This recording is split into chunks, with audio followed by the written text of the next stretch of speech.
I lost. I really lost. The Mouth of the South has been defeated. Mouth of the South. In my book, you lost back when Nicole appeared, cause like your character at least was kind of unique. But then Nicole showed up and she was basically the same thing but better. So that is where you lost at being anything significant at all. Now then, it's time to come clean. Tell me everything that you know. I was watching the auction, gathering info for my story, for my big scoop. You didn't just watch, though. You got shocking photos, too, right? You couldn't have gotten photos, though, right? Because you would have seen the person, the conductor, and we just showed you that photo, though, right? I don't know. A little while after the auction started, someone won a bid, and the conductor banged the gavel. Maybe the conductor is actually Justine all along. Someone hollered, "We'll finish the deal upstairs," or something like that. That ain't good, I thought to myself, so I hurried back to hide behind the statue. Do you see whoever came up?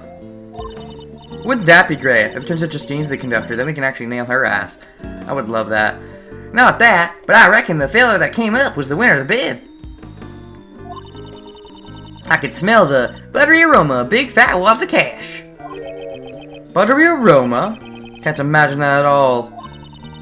I reckon this room is where the bidders ponying up the dough for their purchases. Two of them talked for a while. Were there two working together? Wait, there was a second person in the storeroom? You betcha. I reckon he was the conductor. And then out of nowhere, one of them started screaming. Almost scared my birches off. Rolled myself into a ball. Kept laying down. Kept laying low. Laying down. Yeah, play possum. That'll work. So you witnessed the murder? Oh, really? I'm getting a bit confused about locations here, so... Can you... Okay, yeah. Wait, yeah, so they're saying it did take place in floor 50. Right? Or floor 50.5? One or the other. So, yeah. If it did take place in 450, then yeah, she would have witnessed the actual murder. I wouldn't say I witnessed it, but I definitely heard it, though. Didn't you try to stop them? Just stop right there. That ain't even funny. What's a dang little thing like me gonna do? Could jump out them and be all like, "Wah!" Dainty? After that, I heard some rustling and bustling. Whole time I was really regretting coming here. Something fierce.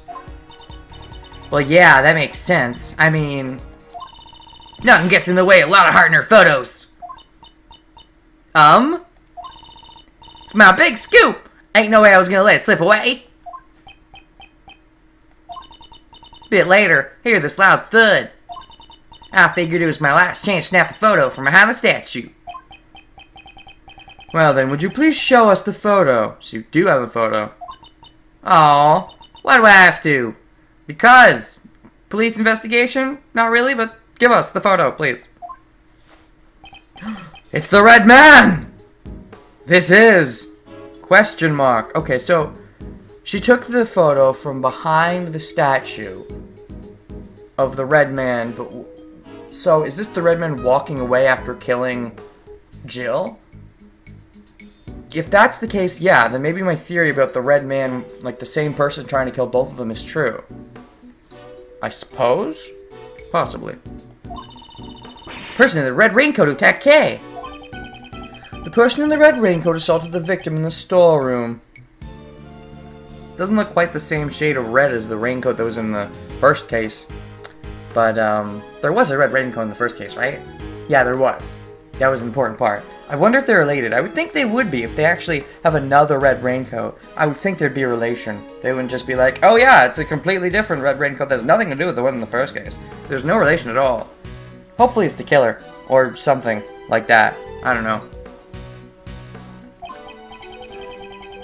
And then attacks Kay on the roof. Yeah, after killing Jill in the storeroom.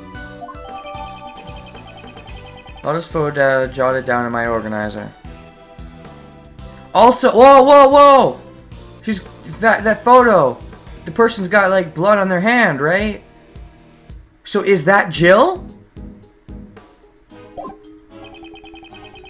Only one person in this photo. Where's the victim? Let me take a look at that again. Yeah, I can already kind of see it, but oh, there's two. A photo taken just after the crime. It was taken by Lotta, who had snuck onto the storm on the 51st floor. After the conductor and another person entered the showroom, one of them suddenly started screaming. You can see blood on their hand.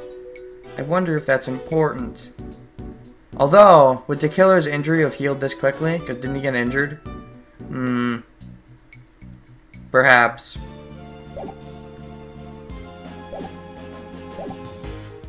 Anyways. There's only one person in the photo. Where is the text that got cut off because of the glitch? Thought it was strange too. I could have sworn there was two of them, but when I looked, there was only one. But that's gotta be the killer, don't you reckon? So, she's saying the victim disappeared. Murder may have occurred in the storm during the auction.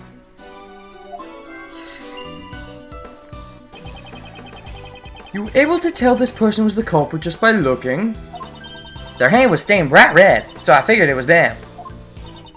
What happened to the auction after the murder? Nothing really. I just went on like normal. I guess those rich folks didn't give a hoot. They got some nerve. The nerve of a journalist is nothing to scoff at either. Alright, Lotta's testimony. Oh boy, my favorite thing. Let me take a look at that. Lotta's testimony about the secret action. I just realized, actually, I remember way back when, the 7 weeks ago or whatever, when I recorded Case 3, after I beat it, I was like, oh yeah, so I think, like, what was it? Case 1, I think, had Edgeworth's photo, and then Case 2 had, like, Justine's photo, and then Case 3 had Ray's photo, I believe. Or no, Case 3 had Gregory's photo? Or, I don't know. But Case 4 has Kay's photo, I remember that now. But anyways, last testimony. The black market auction was being held in Grand Tower. The items up for auction were pieces of evidence from the past cases. 11 people attended the event. Each one of them was wearing a mask. The auction continued even after Jill Crane's murder. Well, that's nice. Even though she was supposed to be the conductor? Maybe she really wasn't then. Alright, so logic. Auction participants entered the storm from one room at a time, exited the same way. The murder may have occurred in the storm during the auction.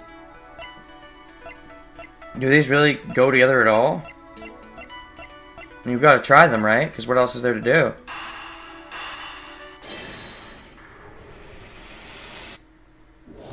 Okay. Seems flimsy, but whatever. We assume that the murder took place in the storeroom. But we must conclude that the body was here as well. I suppose. Maybe they hid it in the fugly looking trunk again. From Case 2 of AAI 1.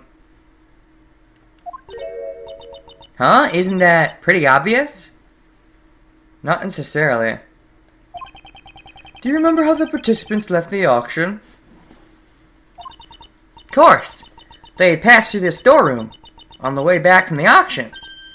Ah, yeah. If they were killed there and the body was here, then the participants would have ran into the body. So unless they were okay with that, which maybe they would have been, had to have been hidden somehow. Exactly. The culprit had to hide the body so the participants wouldn't discover it. Indeed. Such as in the fugly trunk? Maybe. The real question is, where was the body hidden? Culprit hid the body so it could not be seen by the auction participants. So if I'm judging everything correctly, the elevator over there, that goes down to the 50th floor, right? And that's where the meeting was taking place? Unless they're saying there's a 50.5 floor, which, I mean, I don't think there is. Anyways, would you mind lending me a hand? Oh, we're gonna do something scientific? Leave it to me. What do you want me to do? As long as it's scientific. Let's see. Use your LUMINOL reagent to test for a blood reaction, if you would, please. Oh boy. Blood stuff. Okay, let me show you the power of science. The glint in her eyes is getting brighter by the second. Yeah, you just know that's gonna appear when she comes in the case. Start by examining the ladder over there. Suppose that makes sense. Based on Miss Hart's picture, Hopefully there's no invisible fingerprints, though. That would be annoying. The person in the red raincoat head toward that ladder. Chances are, something will turn up if we check there. Just touch anything you want to examine. If you do that, you'll be able to spray the LUMINOL reagent at it. Alright. If there's a blood stain on the spot where you sprayed, you'll get a reaction like this. Even so, no matter how many times I see blood stains, they're always so gruesome. And you sure you want to be a friggin' scientific investigator? There's a blood reaction here, but it's kind of faint. Spray it with LUMINOL 2 or 3 more times. It'll be nice and clear. You know, you could let me do that, you know, myself. You know, let me play the game instead of playing it for me, but okay, fine. You can see it clearly now. Looks even more gruesome than before. You understand how to look for bloodstains now? Yes, I've played the previous games, Emma, especially Case 5 with its super long scientific stuff. I don't need another tutorial, thanks. There are probably a few more bloodstains here, so why don't you give it a try, Mr. Edgeworth? Alright. Search via touchscreen. So I have to use my mouse? Seems like it. Yeah, alright. Is my mouse on? Probably wants to split the recording to check, but I don't believe I would have turned it off. It's not a big deal, I don't think. Let's check over here. The masks. No? Maybe? Maybe? On the files? No? On the mask? On the case? So, it's like nowhere. There's no blood anywhere. Nowhere interesting. It's only gonna be on the ladder? That's boring.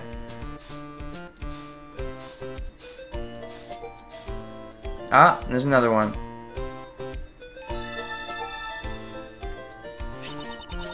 Let's search the rest of the storm for bloodstains, just like that. Honestly, as much as the whole Case 5 did annoy me, and there were some annoying parts, I do enjoy some of the scientific investigating, especially when it came back in Apollo Justice. That was actually something I wish there was a lot more of in Apollo Justice, was the scientific stuff. But, yeah, let's look for a place to spray the LUMINOL reagent. I don't hate science. I'm just kind of annoyed with Emma. Oh, so I don't have a partner button anymore. I just have LUMINOL. Oh, let's talk to Kay and Ray first. Hey, you can't spray LUMINOL on people. Why not? Yes, of course. I knew that. I can talk to them though, right? But there's a talk button. The talk button. Please examine the places you want to spray LUMINOL on. But there's a talk button! There's a talk button! There's a talk button! It says talk! It says talk! Why does it say talk if it means spray? Why doesn't it just say spray then? Gah! Okay, let's check the case, because that's where I think it's hiding. No? I can't? You're not gonna let me? Alright. Can I check back here then? Can I check the monkey? You want to examine this spot? Fortunately, there were no reactions here. Aw, how about on the money? Blood money? You want to examine this spot? Fortunately, there were no reactions here. Third verse, same as the first two. You want to examine this spot? Unfortunately, there were no reactions here.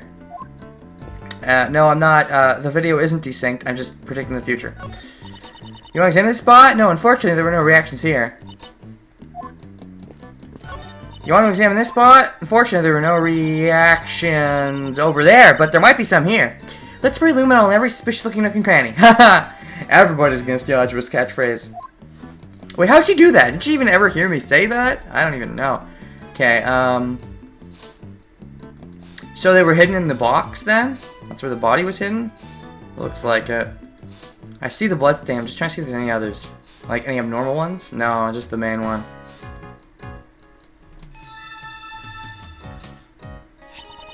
Mr. Edgeworth, there's a bloodstain here too.